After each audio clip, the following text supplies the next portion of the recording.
Welcome guys, welcome again to another video.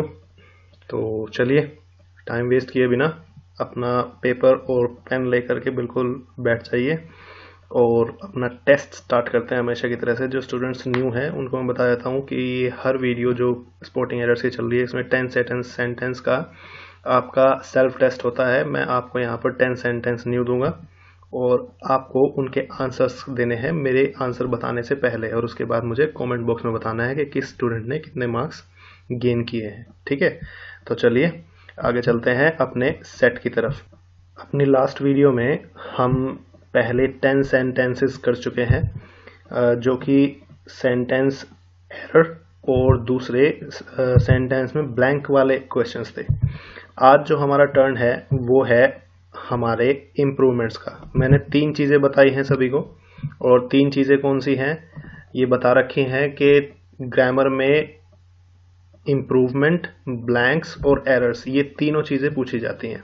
तो इससे हमारा पूरा ग्रामर का पोर्शन भी कवर हो जाता है और स्पोर्टिंग एरर्स वगैरह भी यही होते हैं। ठीक है, तो देखते हैं आज सेंटेंस इम्प्रूवमेंट के आंसर कौन कर पाता है। 22 to 31 ये क्वेश्चंस हमारे पास हैं आज, और चलिए स्कोर करते हैं।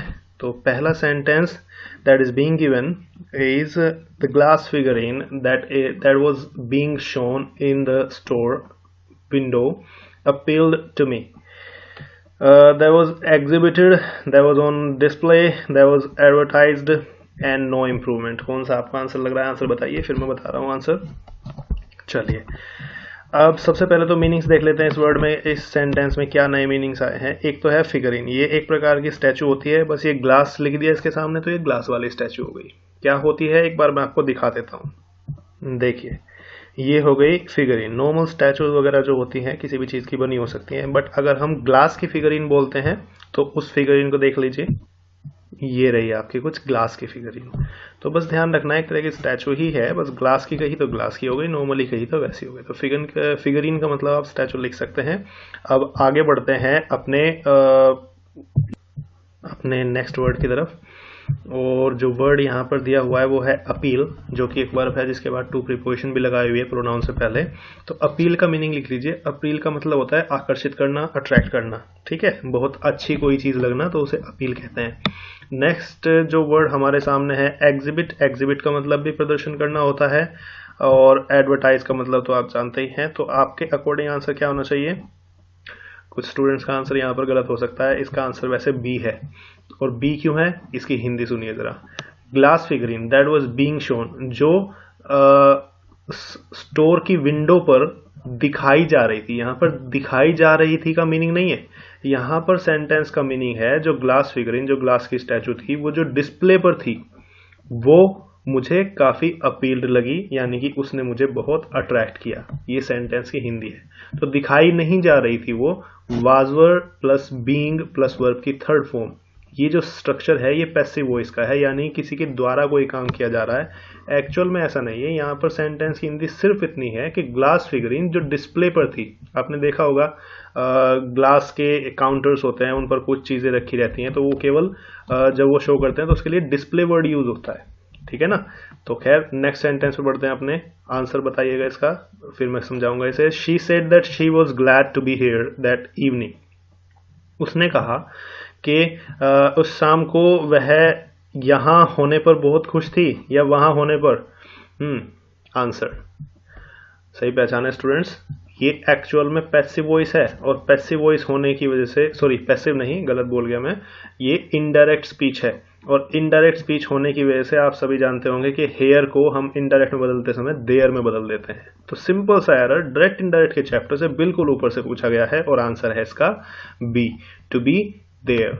शी के बाद में इधर जो प्रेजेंट टेंस था वो पास्ट में बदल दिया गया है, और हेयर का देयर बदल दिया गया है, और दिस का दैट बदल दिया गया है। दिस इवनिंग का दैट इवनिंग हो गया है। तो डायरेक्ट इनडायरेक्ट का बिल्कुल सीधा सा एरर, और जो पहला सेंटेंस था वो भी नॉर्मल आपके सेंस पर ही था।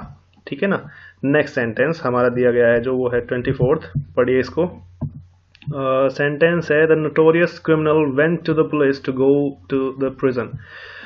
जो कुख्यात क्रिमिनल था, जो बदनाम क्रिमिनल था, नोटोरियस आपके वर्ड मीनिंग्स में से ही है, एंटोनिम्स सिनोनिम्स में से याद कर लीजिए, इसको लिख लीजिएगा। नोटोरियस का मतलब होता है कुख्यात या बदनाम। ये जो क्रिमिनल था ये पुलिस के पास चला गया जेल जाने के लिए। एक्चुअल में ऐसा नहीं होता है। कोई भी बंदा अगर पुलिस के पास जाता है या खुद की गलती मानता है तो वो सरेंडर करता है। तो सरेंडर सीधा सीधा सा इसका वर्ड है, इसी वजह से आंसर भी इसका पहला ही होगा। ठीक है, surrendered himself before the police, उसने पुलिस के सामने सरेंडर कर दिया। बिफोर का मीनिंग लिख लीजिए। यहाँ पर कुछ बच्चे सोचते होंगे कि इसका मतलब केवल पहले होता है, नहीं, इन फ्रंट ऑफ भी इसका सिनोनिम होता है। तो यहाँ पर बिफोर का मतलब सामने लिख लीजिए। ठीक है, पहले के अलावा इसका मीनिंग सामने भी लगता है। नेक्स्ट ऑप्शन है गेव अप। गिव अप की फर्स्ट फॉर्म होती है गिव अप। गिव अप का मतलब होता है हार मानना। उसने पुलिस के सामने हार माननी, ऐसा नहीं था। नेक्स्ट सेंटेंस है सबमिटेड टू द पुलिस। कोई चीज सबमिट कर दी, एक्चुअल में यहाँ पर भी नहीं है। और नो इम्प्रूवमेंट तो होगा ही नहीं, क्योंकि एक्चुअल में किसी के पास जाना, जेल जाने के लिए ये कहना जरूरी नहीं है। आप बस सरेंडर कर दीजिए, इतना काफी रहेगा। वो पुलिस को जो एक्शन लेना होगा वो ले लेगी। तो सिंपल सा सेंटेंस था, आपके सिंपल सेंस पर था। ठीक है, नेक्स्ट सेंटेंस है I did not see you for a long time. अच्छा, अब यहाँ पर मैं अपने स्टूडेंट से जो मेरे इस इंस्टीट्यूट पर खासकर पढ़ते हैं, मैं उनसे कहता हूँ कि आंसर ज़रूर देना, क्योंकि यहाँ पर आंसर आपका आना ज़रूरी है। मैं देखना चाहता हूँ कि किसकी ग्रामर कितनी अच्छी है और कौन कितने अच्छे से पढ़ रहा है। अगर आपका आंसर सी है तो ही आपका सही है, अदरवाइज गलत है। कारण एक तो डिड के बाद आप कभी भी सेकंड फॉर्म नहीं लगा सकते, क्योंकि सेंटेंस में एक बार डू की सेकंड फॉर्म डिड आ चुकी है पास्ट इंडेफिनिट के रूल के अकॉर्डिंग। तो आप दोबारा से सेकंड फॉर्म कभी नहीं लगा सकते। पहला ऑप्शन कट चुका है। दूसरा है हैव नॉट बीन सीइंग या हैव नॉट सीन। यहां पर तो आ रहा है रहा है, रही है का सेंस, यानी कि कंटिन्यूटी का सेंस है, जो कि सेंटेंस बिल्कुल नहीं दे रहा। अब बचता है तीसरा और चौथा। आप नो इंप्रूवमेंट लगाएंगे या तीसरा? तो आंसर इसका तीसरा है। कारण बहुत सिंपल सा है, सिंस या फॉर जब सेंटेंस में आ जाए तो आप परफेक्ट या परफेक्ट कंटिन्यूअस टेंस चुनते हैं। यहां पर मैं एक चीज बता दूं, बहुत से बच्चों को एक कंफ्यूजन रहती है कि सिंस या फॉर केवल परफेक्ट कंटिन्यूअस टेंस में आएगा और वो हैव बीन प्लस आईएनजी वाला ऑप्शन लगा करके आ जाते हैं। एक्चुअल में ऐसा नहीं है। सिंस या फॉर जहां आया वहां पर परफेक्ट भी आ सकता है, परफेक्ट कंटिन्यूअस भी आ सकता है। अगर सेंटेंस की हिंदी कंटिन्यूअस में आ रही है तो आप बेशक कंटिन्यूटी वाला आंसर लगाइए, लेकिन सेंटेंस की हिंदी अगर कंटिन्यूटी में ना आ रही हो तो आप कंटिन्यूस वाला, परफेक्ट कंटिन्यूस वाला आंसर नहीं लगा सकते। That means you have to choose option C. तो इसकी हिंदी एक बार मैं बता देता हूं। I have not seen you for a long time. मैंने बहुत लंबे समय से तुम्हें नहीं देखा है। अब यहां पर रहा है, रही है वाला कोई सेंस नहीं है। दैट इज आपका सी ही आंसर होगा। ठीक है, अब बढ़ते हैं नेक्स्ट क्वेश्चन की तरफ। The practice of starving the children. कई बार कोई चीज, कोई आदत के रूप में या कोई चीज की जाती है तो उसे प्रैक्टिस कहते हैं।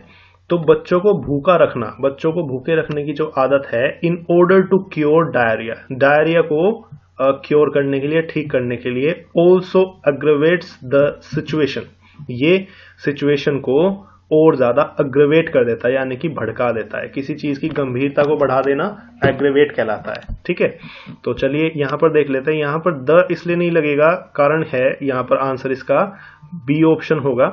और द इसलिए नहीं लगेगा, कारण है कि आप किसी पर्टिकुलर ग्रुप के बारे में नहीं बोल रहे हैं, आप सभी के बारे में बोल रहे हैं। तो यहाँ पर द का कोई सेंस नहीं बैठ रहा है। द लगाने से यहाँ पर ये या वो बच्चों का सेंस बैठ जाएगा। आर्टिकल जो बच्चे मेरे पास पढ़ चुके हैं उनको मैं बता चुका हूँ द का मीनिंग क्या होता है। कई बार ये वो, ये है, वह, इस, उस आदि का सेंस भी देता है। ठीक है ना, तो यहाँ पर द लगाने की कोई जरूरत नहीं है। That means you have to choose option B. After that we have a next sentence, that is question number 27, and this sentence says if he has time he will telephone. Answer दीजिए फटाफट से, फिर मैं इसका answer बताता हूँ। पहला option would, दूसरा कुड, तीसरा might and fourth no improvement. तो आंसर क्या है इसका? चलिए अब मैं बताता हूँ। आंसर है no improvement. And the reason is, कुछ स्टूडेंट्स कहेंगे सर इसमें तो यहाँ पर तो अगर इफ वाला सेंटेंस होता है तो बाद में कुड या वुड वगैरह आता है। एक्चुअल में आंसर इसके बाद में जो भी मॉडल वर्ब या कोई भी सेंटेंस या कोई टेंस आता है तो उसके लिए पहले सेंटेंस हमें ध्यान रखना जरूरी होता है। ये ध्यान रखें, जब इफ के बाद अगर प्रेजेंट टेंस है तो अगले सेंटेंस में भी प्रेजेंट टेंस ही होगा। तो विल जो है एक्चुअल में प्रेजेंट फॉर्म है, हालांकि ये फ्यूचर टेंस के लिए यूज होती है, लेकिन मॉडल वर्ब की प्रेजेंट फॉर्म है। और वुड, माइट या कुड ये पास्ट फॉर्म है तीनों। तो आपको यहाँ पर पास्ट फॉर्म नहीं लगानी है अगर पहला सेंटेंस प्रेजेंट है। हाँ, अगर यहाँ पर हैज की जगह पे हैड होता तो डेफिनेटली यहाँ पर वुड आता। ठीक है ना, तो चलिए अब यहाँ पर आंसर इसका हो गया नो इम्प्रूवमेंट। कंडीशनल सेंटेंस के चैप्टर्स थे। ठीक है, अब बढ़ते हैं अपने अगले सेंटेंस की तरफ, और नेक्स्ट सेंटेंस हमारा है he met European lady at the conference who works for an NGO। ठीक है, अब यहां पर आपको यूरोपियन लेडी का वर्ड आया है तो डेफिनेटली इससे पहले एक आर्टिकल देना होगा। अब आपको बस ये देखना है कि इससे पहले ए लगाएंगे या एन लगाएंगे। हाँ, कुछ स्टूडेंट्स कहेंगे AEIOU जहां पर आएगा वहां पर उससे पहले एन लगा दीजिए और उसकी वजह से सी ऑप्शन चुन करके आ जाएंगे। नहीं, ऐसा नहीं है, यहां पर आंसर बी होगा। And the reason is European का पहला साउंड य है, य के बाद ऊ आ रहा है, पहला साउंड य है यो, और य हमारी हिंदी में भी और इंग्लिश में भी कॉन्सोनेंट का साउंड देता है, तो कॉन्सोनेंट से पहले आपको हमेशा ए लगाना है। आर्टिकल के बारे में जिसके माइंड में मिथ है कि AEIOU से पहले एन लगाते हैं वो अपना नंबर खो बैठेगा, तो इस रूल को थोड़ा ध्यान से पढ़िएगा। ग्रामर के कोर्स में मैंने अपने भी डिस्कस किया हुआ है, तो वहां पर भी जाकर के देख सकते हैं। ठीक है, तो यहां पर आंसर हो गया बी। अब बढ़ते हैं अपने नेक्स्ट क्वेश्चन की तरफ। नेक्स्ट क्वेश्चन हमारा जो दिया हुआ है वो है we do not believe in a dual policy of the company. हम कंपनी की किसी दोहरी पॉलिसी में विश्वास नहीं करते हैं। यहाँ पर ए का सेंस बिल्कुल सही नहीं बैठ रहा है, ये भी आर्टिकल के चैप्टर से पूछा गया है। इन दीज ड्यूअल, भाई सिंगुलर है तो दीज नहीं आ सकता, यहाँ पर भी दीज है इसीलिए सिंगुलर की वजह से यहाँ पर भी दीज नहीं आ सकता। अब बढ़ते हैं इसके सी और डी ऑप्शन की तरफ। सी ऑप्शन है इन दिस ड्यूअल। ठीक है, तो इन दिस ड्यूअल सिंगुलर है इसलिए यहाँ पर ये आ जाएगा। ए ऑप्शन क्वेश्चन में था तो वहां पर ए तो आएगा ही नहीं, दैट मीन्स हमको सी ऑप्शन चुनना पड़ेगा, तो यहाँ पर आंसर हो गया तीसरा। अब बढ़ते हैं क्वेश्चन नंबर 30 की तरफ। सेकंड लास्ट क्वेश्चन है वीडियो का और आपके टेस्ट का भी। This news is too good to be true. आपको क्या लगता है क्या चुनना चाहिए? So good that it can't be true, can not be true, और so good that it should be true, या नो इम्प्रूवमेंट? फटाफट से बताइए फिर मैं बताता हूं। अगर आपने पहला आंसर चुना है, सेंटेंस की हिंदी में बता देता हूं, this news is too good to be true. ये न्यूज इतनी ज्यादा अच्छी है कि सच नहीं हो सकती। आपको ध्यान रखना है, टू और टू जब भी इकट्ठे एक सेंटेंस में आते हैं और टू के बाद एडजेक्टिव आता है तो ये हमेशा नेगेटिव सेंस देता है, और नेगेटिव सेंस के लिए हिंदी बन जाएगी न्यूज इतनी अच्छी है कि सच नहीं हो सकती। ठीक है, सो good that it can't be true, इसका मीनिंग भी यही बैठ रहा है। The news is so good that it can't be true, news इतनी अच्छी है कि सच नहीं हो सकती।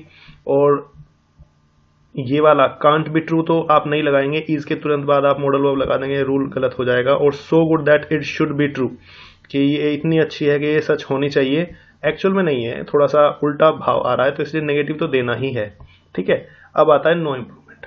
तो एक्चुअल में ए और डी दोनों ऑप्शन सही बैठ रहे हैं। क्यों? क्योंकि ये क्वेश्चन खुद में भी सही है और पहला ऑप्शन भी सही है। तो अब मैं एक बार इसका आपको आंसर भी दिखा देता हूं। इसका जो आंसर है ये देखिए, क्वेश्चन नंबर 30 पे दिया हुआ है क्वेश्चन मार्क। इट मीन्स ये इन्हीं दोनों क्वेश्चंस में, इन्हीं दोनों ऑप्शंस में कंफ्यूज्ड है। अब आपको मैं बता देता हूं, जब क्वेश्चन पहले से सही हो तो उसमें इंप्रूवमेंट करने की कोई जरूरत नहीं होती। दैट मीन्स आपको नो इंप्रूवमेंट चुनना चाहिए। ठीक है, परेशान नहीं होना इससे, क्योंकि पहला ऑप्शन भी सही है और क्वेश्चन भी सही है। तो जब क्वेश्चन सही है पहले से, उसमें इंप्रूवमेंट करने की कोई जरूरत नहीं है। क्लियर है? अब बढ़ते हैं नेक्स्ट क्वेश्चन पे। Question number 31 is he is somehow tall for his age. वह अपनी एज के हिसाब से कुछ ज्यादा ही लंबा है। ठीक है, सम हाउ यहाँ पर सेंटेंस में सही नहीं है, कुछ ऐसे कुछ इस प्रकार से का सेंस आता है इससे, कुछ ऐसे कुछ वैसे का। और मच के साथ में आंसर लगा दीजिए फटाफट से, फिर मैं सॉल्यूशंस बता रहा हूँ। मच के साथ में आपको कंपैरेटिव डिग्री चाहिए, मच या मोर के साथ में, तो मच टॉलर या मोर टॉलर इस तरह का सेंस आता है, मोर टॉल का, सॉरी। ठीक है, मैनी के साथ में आपको तुरंत बाद में नाउन रखना चाहिए, जो कि टॉल एडजेक्टिव है। जैसे मैनी पर्सन हो गया, मैनी टॉल नहीं कहना है, मैनी पर्सन कहना है, इस तरीके से ध्यान रखना है। तो पहले दो ऑप्शन तो कट गए। अब बचता है कि आप रादर चुने या नो इंप्रूवमेंट चुने। तो आपको मैं बता दूं, ये क्वेश्चन एडवर्ब के चैप्टर से पूछा गया है। एडवर्ब के चैप्टर में मैंने आपको एक रूल बताया था, फेयरली और रादर में डिफरेंस बताया था। जब भी आपको कोई चीज सिचुएशन के हिसाब से बिल्कुल ठीक लगे कि भाई वह अपनी एज के हिसाब से ठीक ठाक लंबा है, तो आपको क्या करना है, वहां पर फेयरली लगाना है। लेकिन अगर आपको ये लग रहा है कि भाई एज के हिसाब से वो कुछ ज्यादा ही लंबा है, यानी कि इतना कि जितना होना नहीं चाहिए था, सेंटेंस में आप नेगेटिव सेंस देना चाह रहे हैं थोड़ा सा, तो वहां पर रादर आता है। तो that means he is rather tall for his age, वह अपनी एज के हिसाब से कुछ ज्यादा ही लंबा है। हाँ, अगर पॉजिटिव सेंस होता तो पॉजिटिव सेंस भी अगर इन देना होता तो फिर ये यहाँ पर रादर की जगह पे फेयरली का ऑप्शन देते। आ सकता है नेगेटिव सेंस भी पॉजिटिव सेंस भी, लेकिन उसके लिए पॉजिटिव वाला वर्ड तो होना चाहिए, वो दिया ही नहीं गया यहाँ पे। दैट मीन्स हमें यहाँ पर रादर ही चुनना होगा।